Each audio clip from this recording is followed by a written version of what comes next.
고린도전서 14장 36절에서 40절까지 5절 되겠습니다. 고린도전서 14장 36절에서 40절 14장 거의 마지막 부분이죠. 네, 문단복음 맞고요.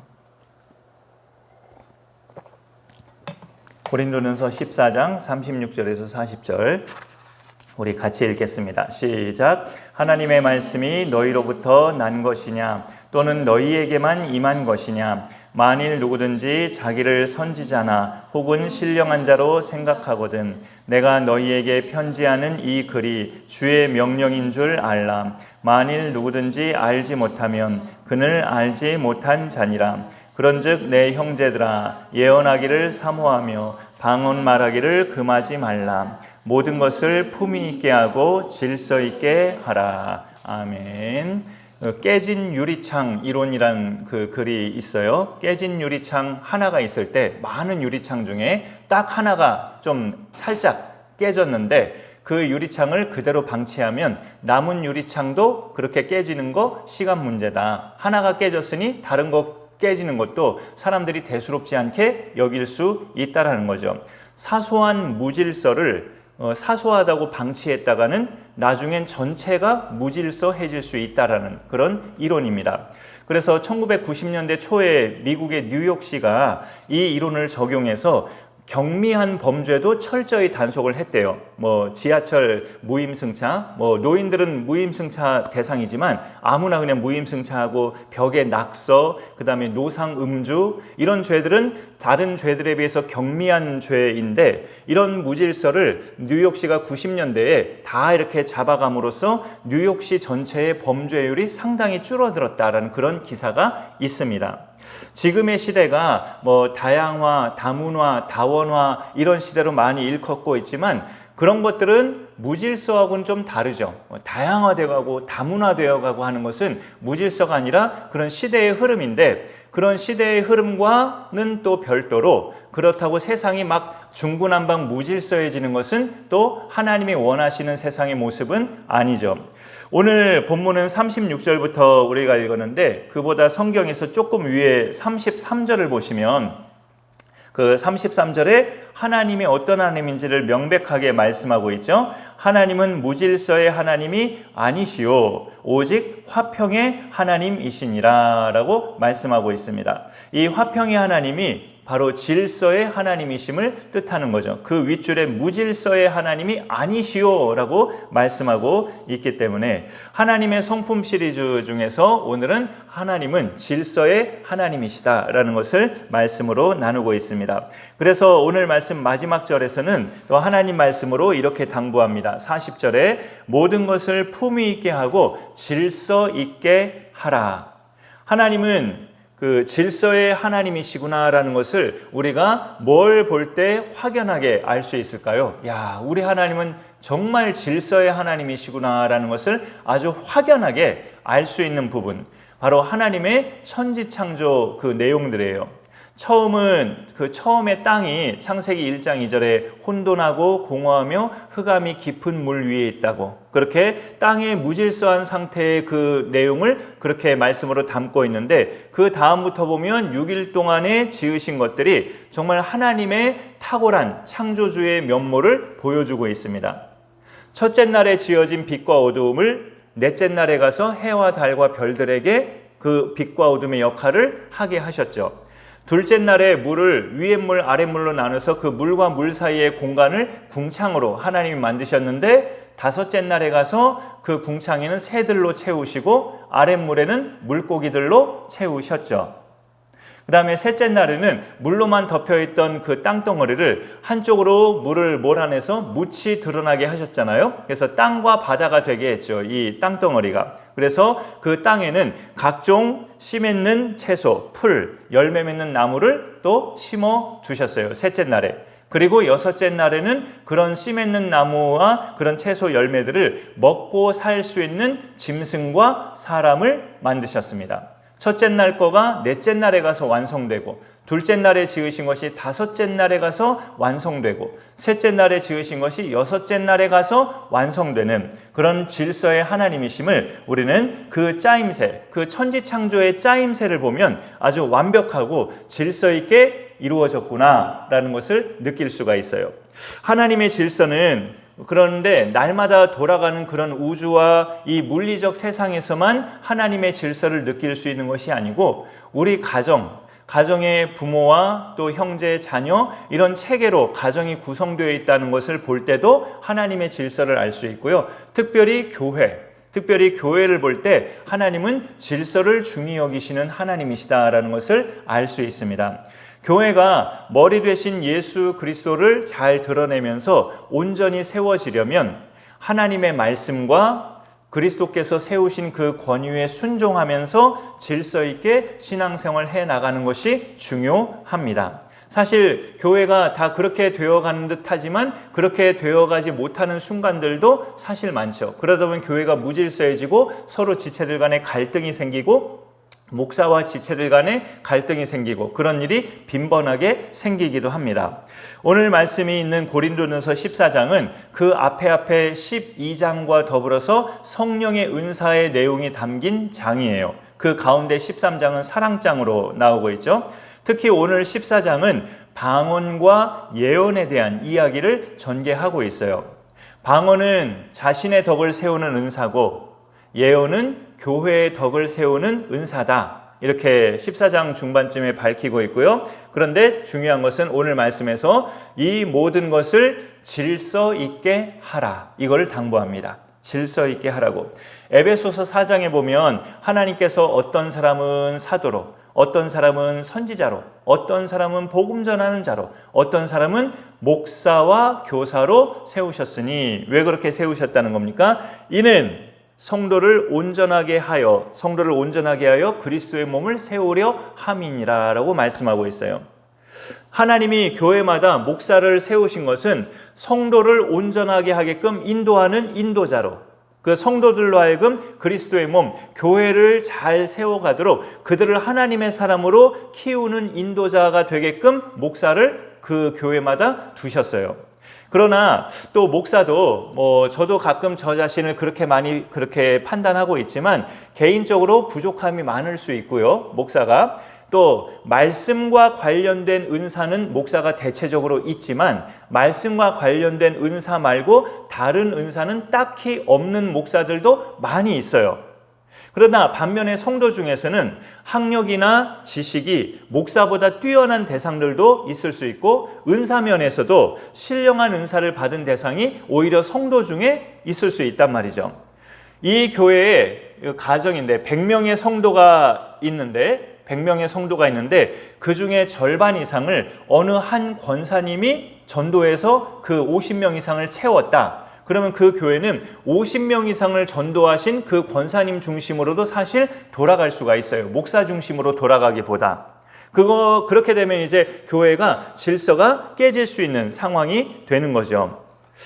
교회는 하나님이 세우신 목회자가 권면하는 내용에 따라서 함께 성도들이 섬겨갈 때 하나님의 질서대로 움직이는 거예요. 물론 목사 자신은 그럴 때 철저하게 예수 그리스도의 종으로서 뭔가를 권면하고 하나님 말씀에 근거해서 뭔가를 권면하는 거지 자기 생각이나 자기 욕심으로 권면하면 또 안 되죠. 목사 자신이 철저하게 예수 그리스도의 종이 돼서 그렇게 교회를 섬겨나가고 아울러 성도들도 그런 대상들이 되게끔 인도해야 합니다. 그러면 교회는 질서가 단단해지죠. 37절에 보시면요. 오늘 말씀 37절 만일 누구든지 자기를 선지자나 혹은 신령한 자로 생각하거든 내가 너희에게 편지하는 이 글이 주의 명령인 줄 알라. 이런 단호한 말씀이 있어요. 선지자나 신령한 자는 여기 14장에서 그 성령의 은사로 나오고 있는 예언이나 방언에 탁월한 자들을 말해요. 예언의 능력이나 방언의 능력이 탁월한 자들아 들으라. 내 말을 들으라. 이 편지를 잘 읽어라 라는 거죠. 이들은 자신들이 교회 안에서 그런 탁월한 은사가 있기 때문에 다른 지체들보다 자신들이 우월하다는 생각을 가질 수 있죠. 우월하다는 정도가 아니고 우리가 가르치는 말씀은, 우리들이 가르치는 말씀은 하나님께 직접 받은 말씀이다라고까지 그렇게 앞서가는 자들이 됐다 이거예요. 그러니 우리는 하나님의 직통 계시 받은 사람들이니 사도, 바울, 베드로 그런 사도의 가르침은 굳이 필요 없다라는 교만에 빠져 있는 거죠. 이에 대해 바울은 36절 보세요. 36절 오늘 말씀으로 읽기 시작했는데, 하나님의 말씀이 너희로부터 난 것이냐 또는 너희에게만 임한 것이냐 라고 반문하죠. 하나님 말씀이 너희가 우리 사도들을, 예수의 직계제자 사도들을 제쳐놓고 하나님 말씀이 너희로부터 났느냐? 아니면 너희에게만 하나님 말씀이 임했느냐? 사도들을 제쳐놓고 이렇게 반문하는 거죠. 만일 너희가 너희 자신을 선지자나 신령한 자로 생각한다면 내가 너희에게 편지하는 이 고린도전서가 주의 명령인 줄 알라. 37절에서 그렇게 단호하게 이야기하는 거죠. 너희에게만 하나님 말씀이 임했느냐? 그리고 직통계시가 이렇게 너희에게 직접 임하겠느냐? 예수의 직계제자 사도들을 뛰어넘고 다른 이들에게 그렇게 임하겠느냐? 하나님은 그런 무질서의 하나님이 아니시다라는 것을 가르쳐주고 있는 것입니다. 자기들 스스로를 지혜롭고 지식 있고 영적이라고 자부한 이 일부 고린도 교인들에게 단호하게 밝히는 거죠. 이런 상태가 계속되면 교회는 질서가 깨지겠다라는 것을 바울이 판단한 겁니다. 고린도전서의 제일 첫 장 첫 절, 그 1장 1절에 보면 이렇게 나와 있어요. 제가 읽어보겠습니다. 하나님의 뜻을 따라 그리스도 예수의 사도로 부르심을 받은 바울은, 그렇게 자기소개를 해요. 고린도전서 첫 장 첫 절에 하나님의 뜻을 따라 그리스도 예수의 사도로 부르심을 받았다고, 자기가 그리스도 예수의 사도, 자신의 사도직이 하나님께로부터 왔음을 언급하고 있어요. 내가 너희에게 편지하는 이 글, 이 고린도전서는 주의 명령인 줄 알라. 그러니 내가 하나님의 뜻대로 세워진 사도다. 그러니 너희에게 쓰는 이 편지글은 주의 명령인 줄을 알라. 그거를 인정하지 않는 사람은 38절로 보니까 만일 누구든지 알지 못하면 그는 알지 못한 자니라. 바울이 편지로 당부하고 있는 이 내용이 주의 명령인 줄을 인정하지 않는 사람은 그 사람 자신도 하나님의 사람임을 인정받지 못할 것이다. 이렇게 경고하고 있습니다. 질서를 깨뜨리려는 그런 공동체 안에서의 사람은 하나님이 인정하지 않으신다라는 것을 가르쳐주고 있는 거죠. 요즘은 이제 우리가 다 언젠가 말씀드렸듯이 스마트폰이 있어서 그 유튜브 영상으로도 어떤 지식을 많이 접하잖아요. 또 지식이 있는 사람이나 어떤 전문가들은 마음만 먹으면 자기가 갖고 있는 지식이나 능력을 그런 영상을 찍어서 많은 사람들에게 공유하고 보여주죠. 그런 점에서 목사님들과 신학교 교수님들 중에도 성경과 신학 내용에 대해서 명쾌하게 정리를 해서 영상물로도 많이 만들어서 저 자신도 도움을 받기도 하고, 이렇게 명쾌하게 정리를 참 잘하는 분이 있구나라고 좀 깨닫기도 하고 놀랍기도 하고 그래요. 그러나 또 어떤 분들 중에는요, 유튜브 영상을 올리는 분들 중에 이상하게 뭔가가 성경과는 약간 맞지 않는 그런 것을 주장하는 경우도 발견하기도 해요. 예를 들어서 어떤 익명의 사람이 질문을 했어요. 예수님을 알지 못하고 죽은 사람들은 다 지옥에 가는 겁니까? 라고 질문을 했는데 그에 대한 답을 하는데요. 성경은 오직 예수 그리스도를 통해서만 구원받음을 분명히 말씀합니다. 그렇게 초반에는 그렇게 답을 해요. 그러나 복음을 듣지 못한 자들의 구원 여부는 선명하게 성경이 밝히고 있지는 않습니다. 이렇게 주장을 해요. 복음을 듣지 못한 자들의 구원 여부는 성경이 선명하게 밝히고 있지 않다. 그런 답을 해서 뭔가 성경의 입장이 애매해지는 그런 영상을 보는 경우도 있어요. 그런데 여러분, 과연 성경이 그럴까요? 복음을 듣지 못한 자들의 구원 여부는 알 수 없다라고 성경이 그런 입장일까요? 이 고린도전서 앞에 로마서에 보면요, 로마서 10장 13, 14절에 누구든지 주의 이름을 부르는 자는 구원을 받으리라 10장 13절에서 그렇게 말하고 있고요. 10장 14절 그 다음 절에 가서 그런즉 그들이 믿지 아니하는 일을 어찌 부르리요? 듣지도 못한 일을 어찌 믿으리요? 이렇게 나와 있어요. 듣지도 못한 일을 어찌 믿으리요? 복음은 들어야 믿음을 가질 수 있지 듣지 못한 상태에서는 믿음을 가질 수 없다고 성경은 분명하게 말씀하고 있어요. 이게 성경의 선언입니다. 우리가 신학자는 아니지만 성경이 어떻게 말씀하고 있는지는 우리가 확인하면서 성경 중심의 신앙을 잘 가져야 돼요. 그러나 오늘 말씀은 고린도 교인들이 받은 은사 자체를 부정하는 말씀은 아닙니다. 39절에 보시면요. 오늘 말씀 39절에 그런즉 내 형제들아 예언하기를 사모하며 방언 말하기를 금하지 말라라고 말씀하고 있죠. 은사는 어디까지나 성령께서 주신 선물인데 이거를 받기를 싫어하거나 또 이거를 거부해서는 안 된다라는 것을 또 여기 말씀에서 짚어주고 있습니다.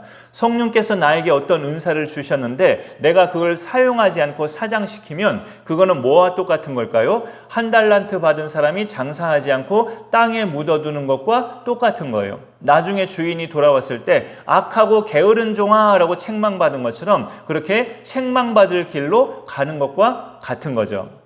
받은 은사를 사용하되 교회의 유익을 위해서 또 자신의 믿음의 단단함을 위해서 받은 은사를 사용하되 40절에 마지막에 당부하는 게 뭐예요? 모든 것을 품위 있게 하고 질서 있게 하라라는 것을 당부하는 거죠. 이 품위 있게는 예전에 개역 성경에는 뭐라고 나와 있냐면 적당하게 그렇게 되어 있어요.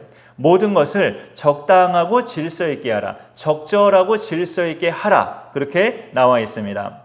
우리가 그 대화를 하다 보면 보통 자식이 부모한테 많이 그렇게 대꾸하는 경우가 많은데 상대가 나를 기분 상하게 했을 때 내가 그 상대한테 대꾸를 하는데 아주 따발총처럼 대꾸를 할 때가 있죠. 그럴 경우가 있으시잖아요. 저도 있고요. 그러면 상대는 뭐라고 말합니까? 1절만 하지. 그렇게 말을 해요.